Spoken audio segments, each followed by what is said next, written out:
Hello. We actually made quite a bit of videos on inverses, but here's another one. And this one should be pretty quick and hopefully fun. And it talks about evaluating composition of a function and its inverse. So we're actually talking about f composition f inverse, right, of x.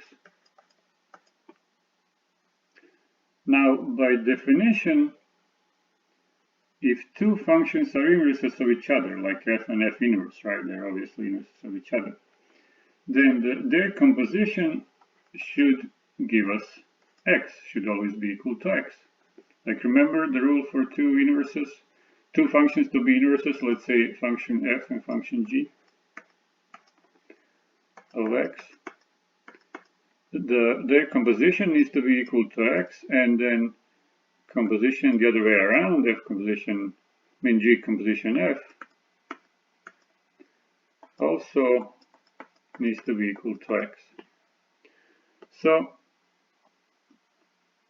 since this is function and its inverse, we know composition of them is going to give us x, because that's what compositions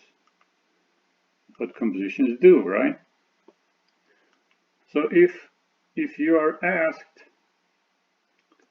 what is f composition f inverse, it really doesn't matter what f is, which function we are using. Let's say of 1000. What would be the answer?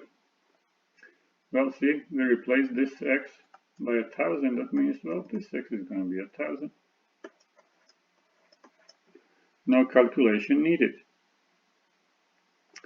Or let's say we are asked to figure out what is the composition of f inverse composition f of some function, f being some function of, let's say, -99. Well, the answer is -99. Why? Because, well,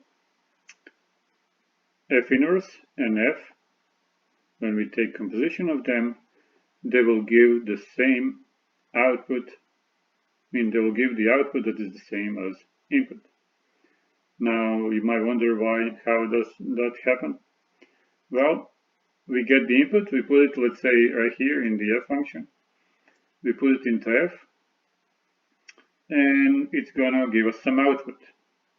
Now, when we put that output into the inverse is going to just push it back and give us the same value back. So inverse kind of undoes what the function did, or function will undo what the inverse did, right?